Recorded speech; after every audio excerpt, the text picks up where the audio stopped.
Welcome to the Caribbean Cricket Podcast, your one-stop shop for all things West Indies cricket. By the fans, for the fans.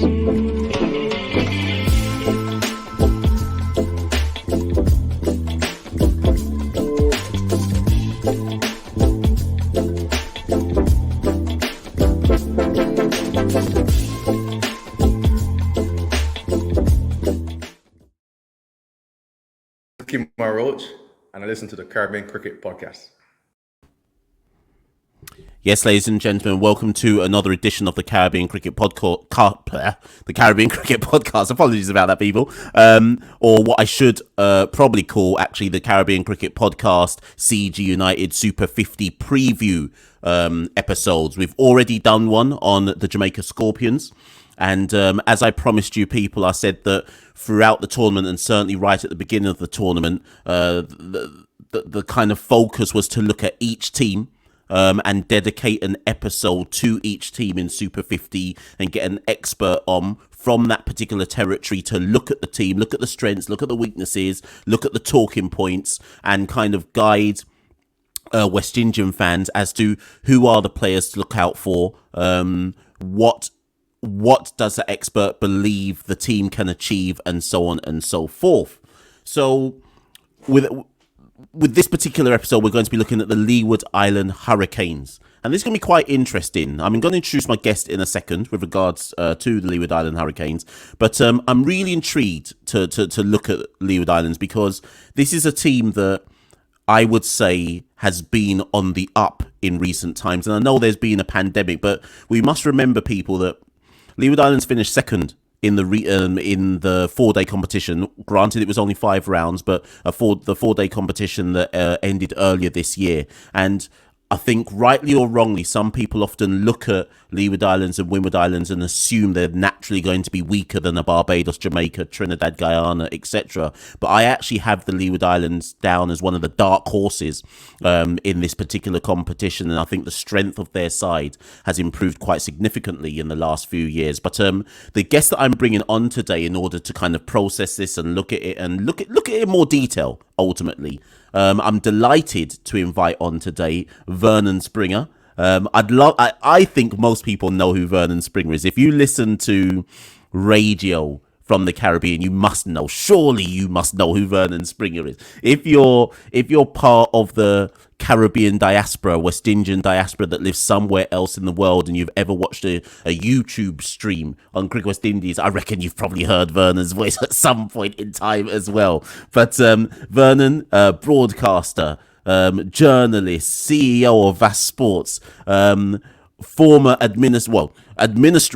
has worked within administration within the Leeward Islands scene as well as coaching. Vernon's got everything. Vernon's got every single suit you could possibly have when it comes to West Indies cricket. So I'm delighted to invite Vernon on to look at the Leeward Islands team in a bit more depth and get everybody up to speed with the quality of the Leeward Islands team going into. And then remember, they are the opening game in Super 50. They will host, I think it's West Indies Academy in the first game of Super 50. So without any further ado, people, let me bring on Vernon. Yes, Vernon, how you doing? Hi, greetings from the Caribbean, greetings from Antigua and Barbuda. You know, on November 1st, Antigua and Barbuda will be celebrating 41 years of independence. We just had St. Vincent and the Grenadines who would have celebrated their independence, and right after Antigua and Barbuda will be the Commonwealth of Dominica. Before that, you would have had St. Nevis. So it's good news for West Indies cricket, and it's timely right now. Although we might sound like we are at the bottom of the barrel, I think this CG United Super Cup 50 tournament, which will be in Antigua and Barbuda and Trinidad and Tobago, is an opportunity for some new emerging stars to put their hands up and said, I'm ready for the next 10-year cycle of West Indies cricket under the new dispensation. Most definitely, and I'm glad you've immediately started off, Vernon, by saying looking at the potential new stars who might start to put their name forward. And before we go any further, let me bring this team up onto the screen, okay? So the Leeward Islands team, for those who don't know, is Jamal Hamilton, captain, Rakeem Cornwall, vice captain, Kieran Powell, Devon Thomas, Casey Carty, Karima Gore, Ross Powell, Terence Ward, Colin Archibald, Jeremiah Louis, Sheeno Berridge, Hayden Walsh Jr., Kofi James, and Damian Williams. Now, Vernon, first things first. Let me be generic. First things first. What was your initial view when you saw this Super 50 squad selected? What were the first things that came into your head? Well, let's look at the Leeward Islands Hurricanes. And the Leeward Islands Hurricanes during this Super 50 competition over the years has never been at full strength. And when I say full strength, it's always an opportune time where some of their players ended up going off on West Indies duties. And so they have never been able to gel together as a complete unit. From this unit, you recognize Mr. Zari Joseph, who will be on the test duties. You will also look and see that out of this squad here, Devon Thomas maybe might be leaving to go to Australia on test duties also. So they would start the tournament, but maybe would not come right through the complete tournament. Now, I know someone listening to the Caribbean Cricket Podcast will say, well, Barbados has never had their full squad. Well, in 2021, Barbados almost had everybody.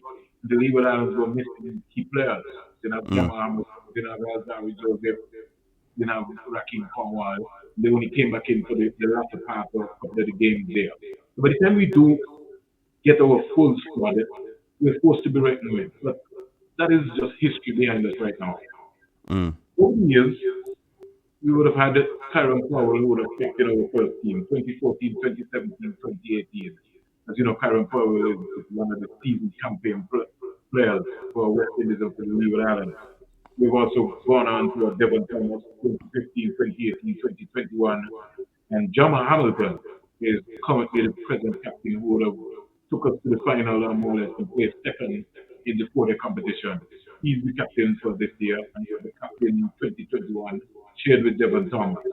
The captaincy period seems to be settled. It is either Kyron Powell, Devon Thomas, or Jama Hamilton. The board has gone to Jama Hamilton for the last couple of seasons, and he has delivered. Although not lifting the Super 50 trophy, you can say that they're almost close to and getting there. You have the Rakim Cornwall, who I feel a lot of people have not paid attention to list day cricket. And if you play consistently at what's happening at list day cricket in the Caribbean, Rakim Cornwall has 4 centuries in list day cricket. Nobody talks about that. We only talk about Rakim Cornwall, the batsman. So again, you're looking at fly. For the last 3 years, Devon Thomas continues to perform or outperform himself in the Super 50 tournament. And in last year's tournament, he was one of our consistent players in terms of century makers. We had 3 century makers last year. Casey Carty, who went on to play for the West Indies one-day team, he had 123 versus Barbados. Devon Thomas 117 versus Barbados. And this year we don't have Nitish Kumar, who originally from Canada, played with us for the last couple of seasons, 2019 and also 2021. So he's not with us. The batting more or less now is bolstered when you by Ross Powell, who's a young opening batsman, played last year, 2021. Didn't really set the world alight, but is somebody who the Leeward Islands selectors is investing in. And then you have now Karima Gore, who, like Hayden Walsh, played for USA Cricket and has been able to receive a contract from the Leeward Islands Hurricanes. He was an exciting player. In fact, he's easily one of the best fielders. And so it's a beauty to have a Karima Gore on one side and a Hayden Walsh on the other side in the Leeward Islands field attack there. So I'm looking forward for that. Kofi James is from Antigua and Barbuda.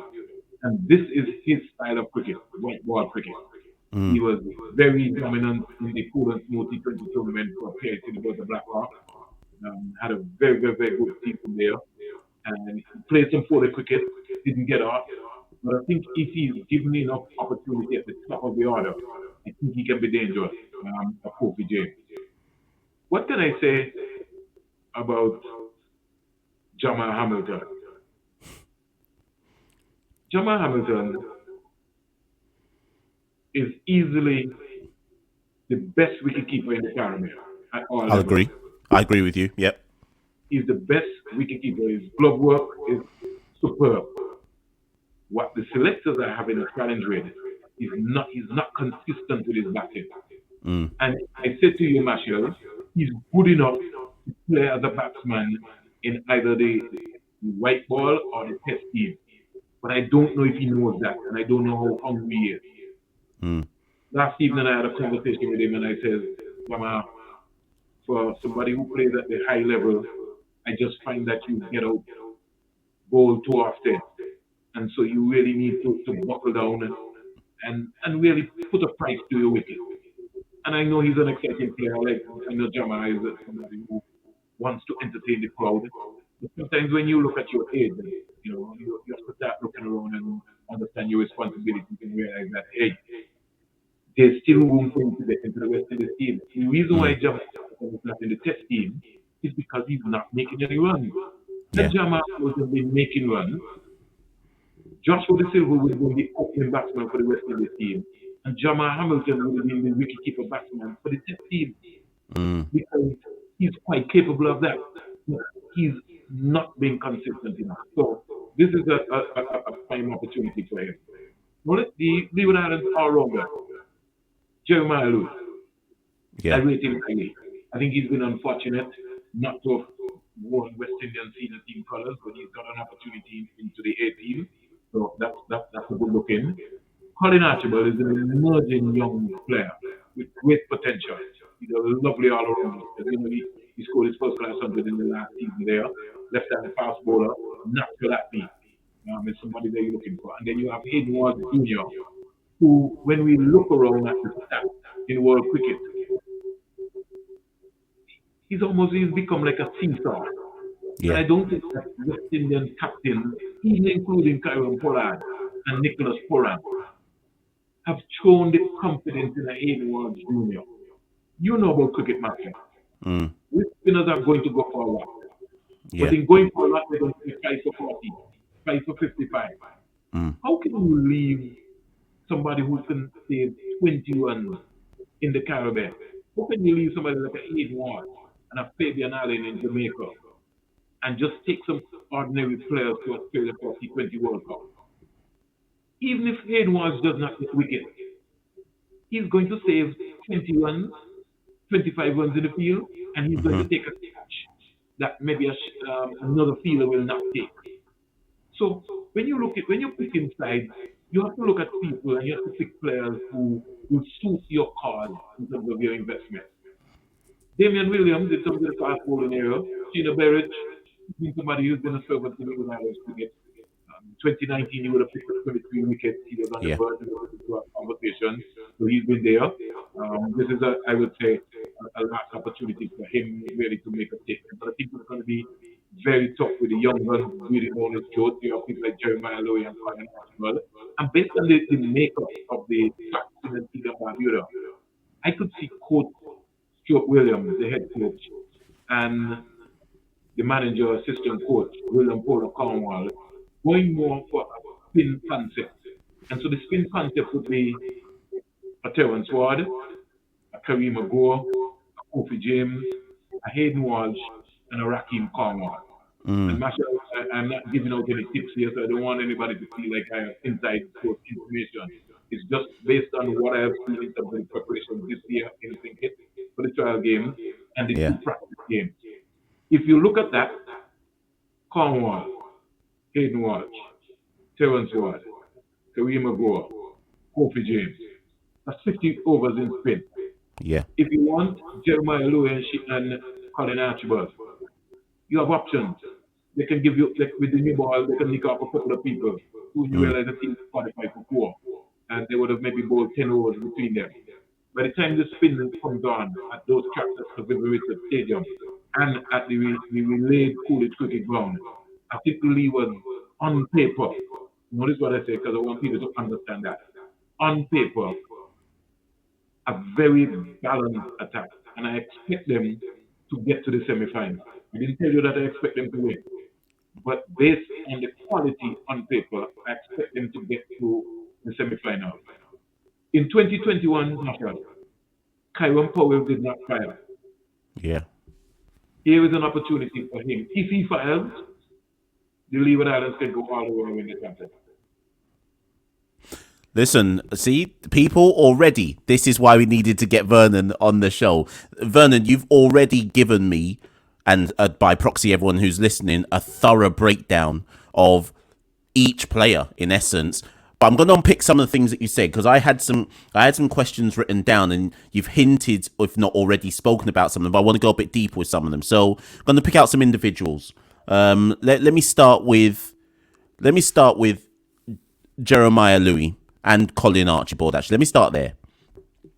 The West Indies, as much as we're off the back of a T20 World Cup, which was horrendous, I think some in the region have forgotten that there's every chance we won't be qualifying for the ODI World Cup. I'm not sure if this is in people's consciousness. We're more than likely heading to the ODI World Cup qualifiers, and that won't be any easy path to negotiate once we get there in Zimbabwe in June. And the reason why I call Louis and I call Archibald is because one of the problems West Indies have in ODI cricket is the lack of strike bowlers, right? We've got Alzari Joseph, but beyond Alzari Joseph, we're still searching. We're searching for strike bowlers in the 50-over format. Do you see Jeremiah or Colin being... I mean, is Colin a strike bowler? I don't know. Do you see either of them being able to force their way into 50-over reckoning for the West Indies? Or would you say, certainly for someone like Jeremiah, his game is more a 4-day game than it is a list day game?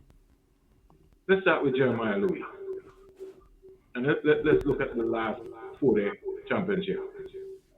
He's the only bowler in the Caribbean that is swinging the ball both ways. And on the tracks in the Caribbean, he certainly understands the condition. But we're still trying to pick out-and-out fast bowlers, and we don't have the tracks to suit out-and-out fast bowlers. And so what we really need to be concentrating on is looking at the players who can execute the job for you. Jeremiah Louis has demonstrated that he can bowl the white ball and that he can bowl the red ball. So there's no second guess.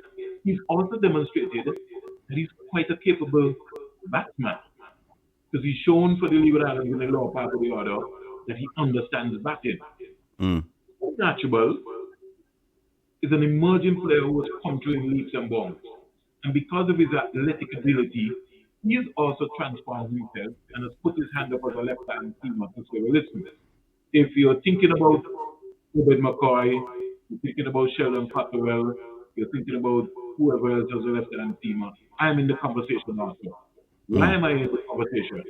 Because I can bat. Yes. And he not only can bat, he's a natural athlete. You're looking at a Carista medalist here. You're looking at Carista javelin medalist here. So you understand what I'm talking about in terms of athletic ability. So when you match those two names based on the tracks that we have in the Caribbean, I'm saying to you, these guys have an opportunity, and I don't want anybody to say, okay, well, Mr. Springer always talking about these guys, but they Archibald maybe only got 10 wickets, and Jeremiah Louis only did 10 wickets. You have to look at the consistency over a period of time of what these guys have been demonstrated. They just have not been given a look in consistently enough. Now, they got a game for the West Indies A team is there, but I want them to get more than a game, and have them on a bench and run a setup where they can be able to learn. Now, I know before you come back in, I wanted to talk about Damian Williams. Damian Williams is a young, promising fast bowler from Montserrat who had a couple of stints in England. And we don't have a Quinton Boatswain this time around. Quinton Boatswain would have been the fastest out of the lot in the last time that the Leeward Islands would have played. Picked up some 14 wickets, bowled at real rock pace. And if we were smart in the Caribbean, we would have had somebody like a Quinton Boatswain around our setup. But we don't go that far. We tend to have some reflections on some folks, and I make that point to you. If Michael Holden came at this point in time of his cricketing career, and I use Michael Holden as an example, and you saw him mash out, and you said, boy, I'm going to make an investment in Michael Holding. I'm talking about in this era. You get beat down. Somebody tell you, Marshall, you crazy. Where you going with that? There. But at the point in time when Holding came onto the scene, so Clive Lloyd, along with the other folks who were at the point in time, saw talent, saw something that other people did not see at the time. And I don't think the present crop of West Indian administrators or selectors have the eye for talent where they can be able to look at a Marshall and say, I'm going to invest in a Marshall. And that is why I feel that Hayden Walsh is being roughly treated. Yannick Correa comes around. And all of a sudden, everybody forgets the contribution of Hayden Walsh. But if you check around the spinners in the world, Hayden Walsh is number 4 in the world when it comes in terms of strike rate and wickets. But nobody's talking about that. Do you let's go with Hayden then? Do you? Because once they dropped Hayden from the T20 side, Hayden's in a weird position now because I feel like they're almost saying to him, "We're done with you," unless he gets a hat full of wickets. Now, that's not me disagreeing with the point that you're making. I think you are 100% correct to say we have to understand that wrist spin is an art form, which means you are going to get licks at some point. You are going to get licks at some point in time. But what message have they told Hayden Walsh here? I think the message they've told him is, unless you can get an absolute bag of wickets in this tournament, we're not selecting you anytime soon. That's what I believe he's being told by getting dropped for the T20 World Cup, because it wouldn't make sense to me to drop him and then they suddenly bring him back for the ODI side. And it's interesting you use the analogy seesaw, because this is what I feel has happened with Hayden. 1 minute he's in, next minute is out. Then he's in one format, then he's in the next format, then he's out of that format, but he's back in the other format. And I've never felt that Hayden has ever been really assured that he is trusted as the leg spinner. So you put yourself in Hayden Walsh's shoes now. What do you even do? What can you do to convince West Indian selectors that he should be invested in? All right. So West Indian selectors decided to leave Hayden Walsh Jr. home. Decided to leave Fabian Allen home. And they took a chance and they worked with Yannick Correa. If you go to Australia with Yannick Correa, should Yannick Correa play all your games? Are you with me, Marshall? I'm there. I'm totally following. This is why I found the selection of Yannick so questionable, because once you make such a bold statement, why are you then taking him to just be a squad player? You might as well have just taken Hayden then, because at least you know what Hayden can do. Like, so yeah, we could talk about that for a while, to be honest. But so I'm just giving you the scenario. So you're confused. Let's look at Goodish Moti. And I know I sound like I'm drifting, but I want to drag the points home so that you understand that spinners are not given an opportunity, and there's not enough confidence being instilled in spinners, and they're not into a settled position. Goodish Moti made his debut 2020 at the Sir Vivian Richards Stadium. Right? You go to St. Lucia, and he gets dropped. Doesn't see the daylight again. Yeah. Vasami Pamal picked up some wickets, got injured. Coach Phil Simmons claims that Rakeem Cornwall is the number 1 spinner in the Caribbean. But we're playing in the Caribbean. Cornwall doesn't even get into a reserve squad. Yeah. Doesn't even get a call-up. After getting the most wickets in your just completed 40 competition. Yeah. So, what message are you sending to Walsh, Chase, Vasami Pamal, Goodish Moti, Allen, Hayden Walsh, even Yannick Correa, even Carrie Peer? You see how many people I'm calling? All these are spinners. You just have them juggling like a bingo ball. Oh, bring some Marshall, come today. Oh, no, don't take it to the tournament. Take it back. That's how we're moving. If we invest in, we invest in. You can't be part-time. And so I think Hayden Walsh just needs to just go and just enjoy himself. Just play, just ball. enjoy the game for himself, find his enjoyment first and foremost. Yes. And stop trying to bank up. Because if he gets 20 wickets, Marshall, he's still not going to he might not get into the team based on the present selection panel. So then, from one spinner to another, and you made reference to it, Rakeem Cornwall just took the most wickets in the just completed first-class season. Now, there are rumours that he may well actually be going to Australia. Until that squad is officially announced, I don't know, but there's rumours he may be going to Australia. Vernon, be honest with me. Would you play Rakeem... If you're a West Indies selector, does Rakeem Cornwall get into any of your... I know we're talking about Super 50, but does he get into... Let's just talk white ball as a whole. Do you carry Rakeem Cornwall as a white ball player in the West Indies team, yes or no? He got more heart than any one of them back here. You need people with heart at the top of the order. He's demonstrated in the CPL that he's quite capable based on his role. If you look at how he performed for the Barbados Royals this year, along with Kyle Milne, he understands back there. I'm saying there's a room for Rakeem Cornwall at the top of the order for West Indies. There's no player, Marshall, and I'm saying this to you right now, who has a bigger heart than Rakeem Cornwall when it comes in terms of going on a cricket field. And I'll give you a story. Remember when they won the Test match in Bangladesh? Yes. Jamil Warrican got the last wicket, right? Do you remember that? Yeah, but Rakeem took 10 in that match, or 9, I should say, yeah. Jamil Warrican said that he told the skipper that he wanted to bowl. Rakeem was bowling from one end, and he said to the skipper, I want to bowl. He said that when he bowled the delivery and he saw the ball make contact at the edge of the batter, and he saw it going to Cornwall, he started to celebrate because he knew that bucket was not going to drop that ball. I've heard stories, Marshall, people telling me, when we can put Rakeem to both field, when we got a 50 over and a T20. What are we talking about, Marshall? I'm confused. He can't stop a single. A single is a single, Marshall. Whether you like it or not, a single is a single. And some of the present fielders that we have who are playing for us in the white ball, Marshall, they can't field.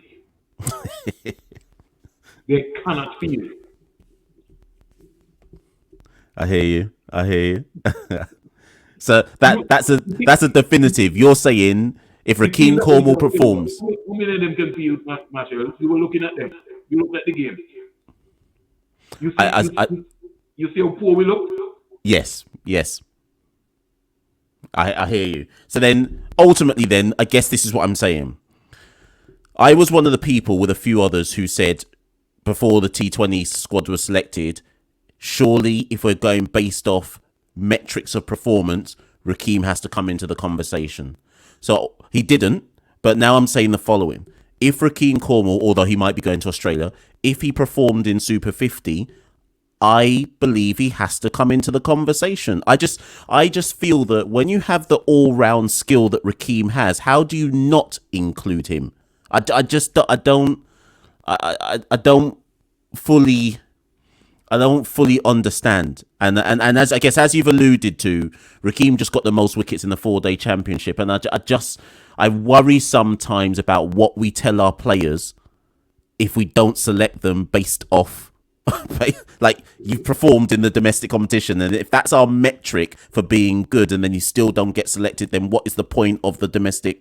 What's to stop Rakeem Cornwall then turning his back on West Indies cricket and saying, well, boy, if I'm not going to get selected when I perform, I might as well do what everyone else is doing then and go catch a franchise contract here, go catch a next franchise contract there, head to America and play over there. Do you see my concern about what we might potentially be doing to someone like Rakeem? But Marshall, it's more than this, you know. It is discrimination against Rakeem Cornwall's size and ability that is affecting him from playing for the West Indies team. And let me make this point here on your program, Marshall. We are not in a bodybuilding competition. We are not on a queen show. We are playing a cricket game. In playing a cricket game, it is about making runs and getting wickets. That is where we judge people. The West Indies hierarchy, they are concentrated so much on fitness that we have forgotten about the basic skills of the game in developing our players as to how to bat and how to bowl. You know that the Barbados Royals made a big blunder in the final of the CPL Mm. against Jamaica. Raheem Cornwall, your number one spinner, didn't even bowl one over. Mm. How your number one spinner in the Caribbean, who picked up wickets in the semi-final, did not bowl in the final of the CPL? Mm. So I'm saying to you now, who do we hold accountable? We're not holding anybody accountable, Marshall. If Mm. you with a naked eye, from where you are, look at Raheem Cornwall and see him as a two-dimensional player. Somebody who can bat, can give you a quick fire in 10 overs. If you bat for 10 overs, you know for sure they're going to get 50, 60. Yeah, yeah, And yeah, he yeah. in this in come back and bowl you 4 overs for less maybe than 21 and pick Mm. up 2 wickets. So you don't want that person in your team?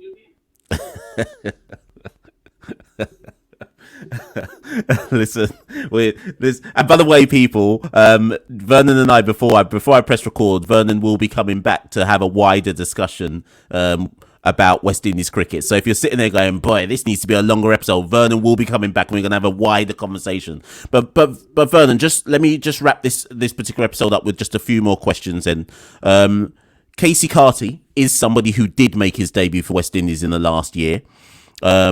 I would like to believe, you spoke earlier on about West Indies investing in players.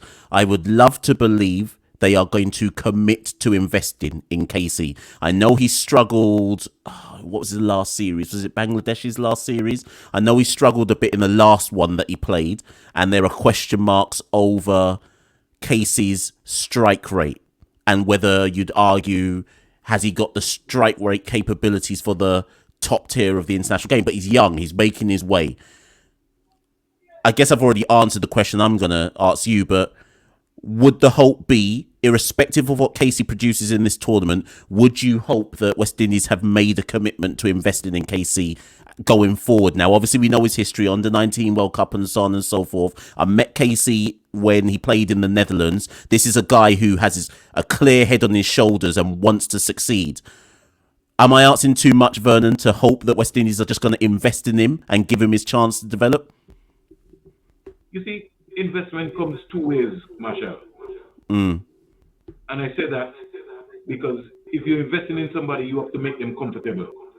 Mm. So you can't invest in someone and then the next game they don't play. Mm. And so they back 4 for the West Indies, and then they play next game and they back 8. And the next game they're left out. It's mixed messages. If you invest in, you invest in. So if West Indies is going to have in 2023 20 ODI matches, you sit down Casey Carty and you said, no man, we're giving you 7, 8 matches. Mm. And we're backing you between 3 or 4 and 6, depending on the context of the situation. So he has a benchmark. He knows that if I go to play, I have 6, 7 games, and this is what the chairman of selectors is expecting from me and the other panel, based on the context of the game. Because sometimes you have to come in and you have to change your style. Sometimes you have to come in and you have to get moving based on the scenario of the game. But you can't come in and make 40 for reference, and then the next game you don't get a back. Yeah. And then the next game you left out. It's like the same situation. Desmond Haynes said, we're picking players who perform in a regional 40 competition. Mm-hmm. Devon Thomas was our best batsman on show in our 40 competition. He can't make a test there. He can't play test cricket. But we're juggling and we're trying this person and we're trying that, and we're moving around and we're walking around with him. Why not give him his opportunity? Why are you still punishing him? We got Shamar Brooks, who I love. I really think he's got a couple of technical issues which just maybe need to be sorted out. And with all this money that we're paying the batting coach and head coach, and they can't automatically see that there's a major problem with Shamar, but he does not get his left foot out to the pitch of the ball pretty early to get an early stride, and his 2 feet are always off on the crease. So if I can see that, you're telling me that the batting coach, nobody has been able to pick that up, right? But what we're doing with Shamar Brooks, we're forcing Shamar Brooks to get into almost all of the teams. So he goes from batting number 3 in Test cricket to playing ODI to the T20. That's how we're juggling around with people, rather than sitting down everybody and giving them an ample opportunity. And that's the problem that I sometimes have with the players from the OECS. I just think that they're just moving around. They're always under pressure. When Hayden Walsh comes to play, the commentators are minimizing and criticizing and want to remind him, and as soon as the boundary comes off of him, it's like doom. He's like, yeah, he shouldn't be in the team, he should be playing this other person. Rather than the context of the game. So when he comes into bowl, it's not the right time, Marshall. He comes in and maybe 10, 12 overs been bowled already. Rather than bringing him in at an early age when you're almost on top, so you can get the confidence. He doesn't get the confidence. And I think the same thing applies for most players who play for the West Indies team. They always seem to be under pressure. And nothing is wrong in being under pressure, Marshall. But I'm saying you have to have a place for somebody. Casey Cathy has played for the West Indies. Where, as you've seen him, Marshall, he's gone from 4 to 8, anywhere between that area. So it's not like he's been told, okay, well, you're the number 5 batsman. Yeah. Or you're batting between 5 and 6. So he's just like a seesaw. He's just like he's replacing somebody. I think that's I can't disagree with you. I can't disagree, and I guess almost that's why I asked the question, because my worry is this, Vernon. Say Casey doesn't perform in this Super 50, so then what? We just drop him then? Do you see where I'm coming from? And that's my issue.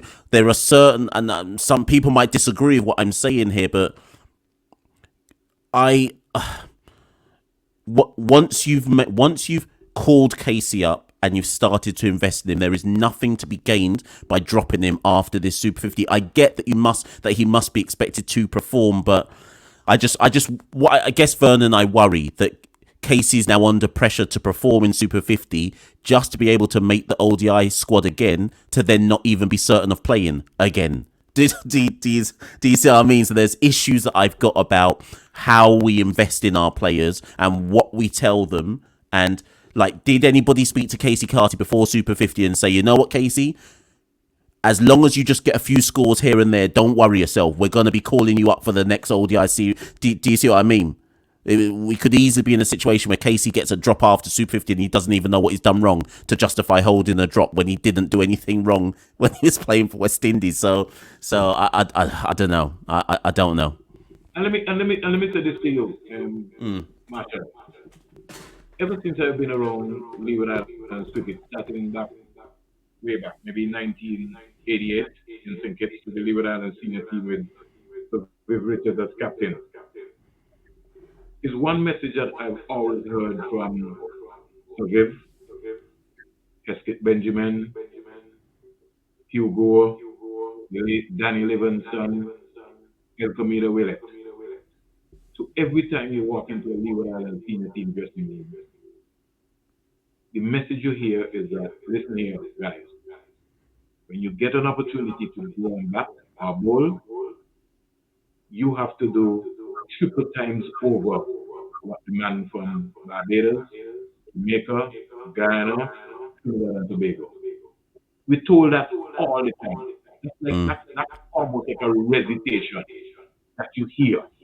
Even up until today, when Viv comes to speak to the Leeward Islands team, Master Andy Roberts, the players are reminded of their responsibility to perform at a high level all the time. Now, you know about sports, Marshall.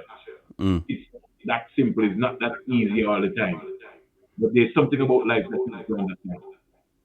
You cash in when you can, because it has a day when you don't even know what is going to be happening, and you'll be calling Marshall and you'll be calling everybody and saying, "Well, you can't get a run."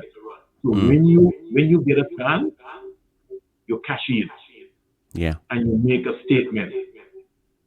Kyron Powell, Raheem Cornwall, Jamal Hamilton, Devon Thomas, Casey Cathy, Jeremiah Louis, Colin Archibald, they all have tasted West Indian color, either at the state level or the A-team level. You've been there. What took you there? Performance. What is going to take you to go to the next level? You know, Marshall, Alzari Joseph, who played in the IPL and has the best bowling figures, only made his T20 debut for the West Indies. This year, I know. This year, it's ridiculous. Don't get me started on it further. Let's leave that one. let's leave that one. You see where I'm going, right now? Yeah. Okay. So listen, Vernon. Let me and as I said at the start, and I'll say it again now, just before I wrap up. Thank you so much for coming on, and everyone, like I say, Vernon's going to be coming back hopefully regularly to have some more of these conversations. But Vernon, last thing,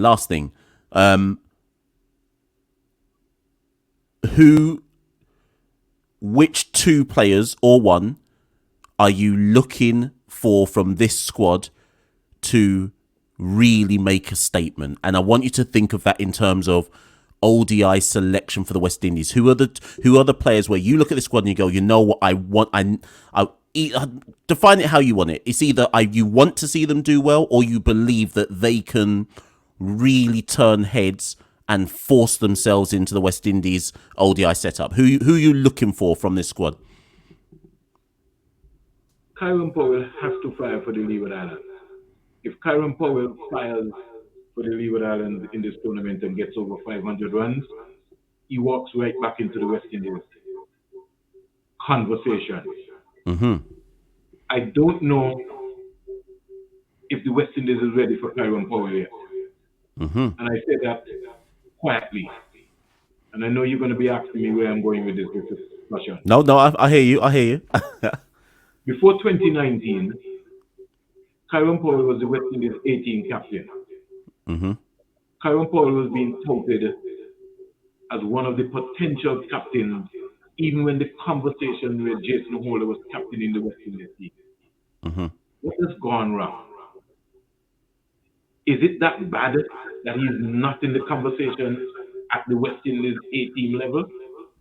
It can't be. Jamal Hamilton was also the West Indies A-team captain. Yep. Right? So I say all of that to say, what is the focus of the selection panel when they appoint players? And what are they looking for? Because if Kyron Powell was in the conversation for leadership, and all of a sudden he's not in the conversation anymore, and you are looking for leaders, because I will say this to you, he certainly is a better captain than Nicholas Purran. I can believe that. Right? So if and right now I say also, Marshall, we're short of leaders in the Caribbean. 100%. Yeah. We have just handpicked Nicholas Purran as our white ball captain when he has not won anything for us. And we've ignored the contribution of Shimon Hetmeyer, who won us a World Cup. And let me make it loosely here so you understand what's going on, Marshall. We say we want change in West Indies cricket, but we still have Leon Johnson as the captain of the Guyana Happy Eagles. But we want the West Indian selectors to promote Shimon Hetmeyer. Shimon Hetmeyer just captained the Guyana CPL team, Yeah. Right? In T20 cricket. But the Guyana board comes forward with Leon Johnson still as captain. And hoping that Marshall, Desmond Haynes, Robert Haynes, Jimmy Adams, and whoever is going to appoint Shimon Hetmeyer as captain of the West Indies team. So charity begins at home, Marshall. Yes. We have to make our mind up about what we want to do. So if we want to promote somebody, then we need to throw our resources behind them. If we think Yeah. that Leonard Meyer is supposed to be a potential West Indies captain, then we need to be able to empower him and go forward. Now, you talked about three players. I'm going to give you my three. Jeremiah Louis, Colin Archibald. Devon Thomas will only be here for 3 games, so he's not in the conversation. Yep. But I can see Louis, Archibald, and Jamal Hamilton, the captain, with Kyron Powell, Monty Fires. Those are my 4 people that I think have to take to this Leeward Islands team. I'm not putting any pressure on Casey Carter. Notice, Right. not call his name because I don't want to put any pressure on him. I think based on what you have explained in your analysis of him playing for the West Indies and playing for the Leeward Islands, I would not allow him to concentrate on his game. So I am placing the burden on Jamal Hamilton, Kyron Powell, and in the all-round scenario, Colin Archibald and Jeremiah Louis. Fantastic. Listen, Vernon, thank you so much for coming on for that illuminating conversation, looking at the Leeward Island Hurricanes ahead of the start of Super 50, and of course some wider West Indies topics as well. But you've already agreed, Vernon, so we're going to hold a part 2 where we get deep into some necessary conversations about what next and all kinds of administrative and wider, proper, in-depth conversations about West Indies cricket. But let's save that for our part 2 conversation, Vernon. But thank you so much for coming on with regards to today's episode. I want to trigger a conversation too while we're here. Yes. Don't you think it would have been maybe nice that maybe if we had all of the franchises in the Super 50 competition playing 2 rounds and then getting into a semi-final and a final? Don't you think we would have been able to push our players a little bit more? Because I also have some questions as to what's happening at the franchise level. I have a lot of questions about what's happening at the franchise. I've got a lot of questions about that, and some more than others. I triggered the debate by throwing that in so that you understand where I'm going with the discussion. Because if you had everybody overall, you have 2 zones right now, but if you had everybody in Antigua and Barbuda, in Trinidad and Tobago, whatever you want to do, and everybody was playing everybody 2 rounds, I think we would have a more competitive competition than anything else.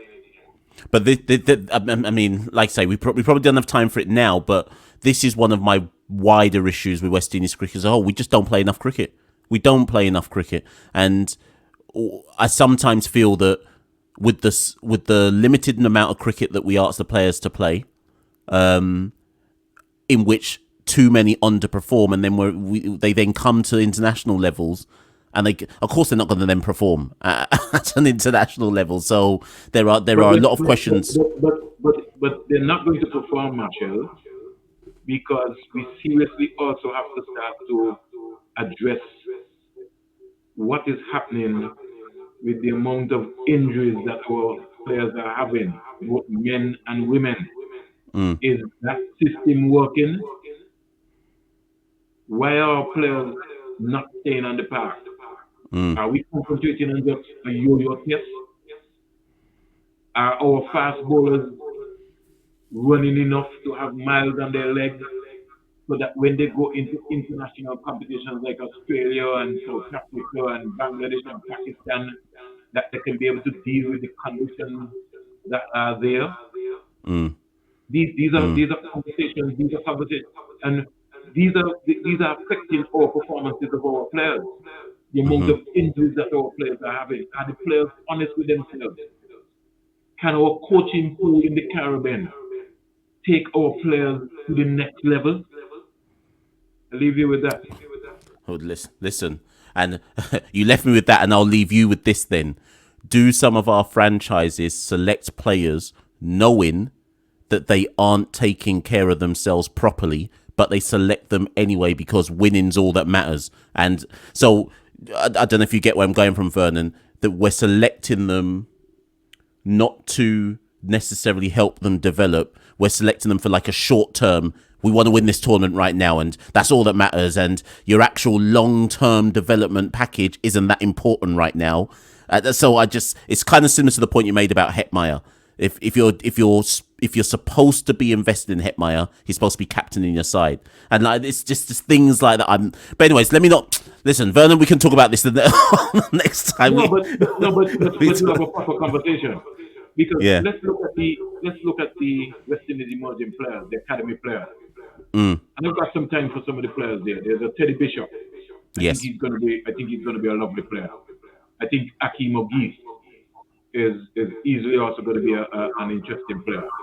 But what I feel needs to happen, and happen fast, Marshall, we need to be having a conversation with Brian Lara and Desmond Haynes. Bring them in some sort of system and say, listen here, you guys, I want you to deal with the Teddy Bishop, the Casey Carty, Simon Hetmeyer. Take them in a program. And then we bring in somebody like a Supply Guide and Gary Sobers as mentors to talk to them, to get into their head about the game.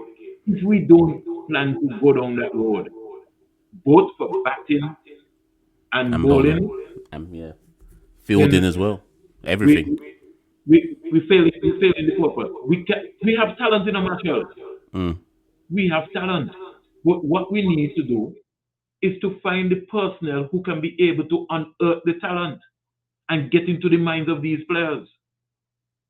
You picture yourself, Marshall, if Brian Lara was to have 6 of the finest young batsmen in the Caribbean for 6 months, you don't think one of them is going to be world class? That much I do agree with. So that much I agree. Listen, but then Vernon, what I would say is that right now, and again, we can't get into it properly yet, but right now I would say my hope is that the Cricket West Indies Academy, if I'm honest with you, Vernon, I think that's the only place right now in the whole region where we might be able to say they might get get something approaching proper development. That's the only thing. So, and the reason why I'm saying that, Vernon, hold on. Yeah. So you come to the academy, you get proper development. When you go back to your territories, but this is the problem, Vernon. That's the problem I was going to raise. So I'm saying that's the. Well, you regress. That's what's going to happen. You go back and you regress. Marshall, you know the headache that Courtney Walsh is having with the women's program. I've heard some of it. They have camps. Yeah. When they go back to Guyana, to wherever, who's looking after the women cricketers? When he sees them back again, he almost has to start all over again. Start at square zero. Yep, I've heard very, very similar. Yep. Yeah, and that's his biggest frustration. Yep. Well, it's not even a matter of frustration. That's why I'm saying to you, do our administrators who serve as West Indian cricket directors understand what is required with $1 billion industry called cricket to be able to help to move our players to the next level? In short, no is my is my short answer to that. But Vernon, listen, I'm going to wrap this one. But let's obviously you and I are in touch now. Let's book in a second date and a fuller, proper conversation about West Indies cricket and, well, everything, all the types of things we've touched on already in this episode, but let's go into it in more detail. But thank you so much for coming on, Vernon. For those who've been listening to this, who've hopefully enjoyed that. Well, Vernon, where can people find you? Are you on social media or anything like that? My buddy, anybody can get me anywhere. Don't worry about it. You know, I mean, they won't have to find you through me. I mean, you've got a big platform. That's true. That's true. You also have the Cricket West Indies Beyond 2020 platform. I'm also in that. Gorilla Cricket. I share the same platform with you. I'm enjoying the England West Indies series. So, my buddy, I am a simple, humble man sport has taken me all around the world. I think I have a contribution to make. I have a microphone, and I applaud you, Marshall, for carrying out this Caribbean Cricket podcast. To be able to continue to have these hard conversations. A lot of people don't want to have the hard conversations, and that is why our cricket is suffering. In order for us to change, we need a revolution in West Indies cricket. You have to be part of that revolution, and I'm saying to you, I am putting up my hand because I want to join you in making sure that we have a revolution in West Indies cricket.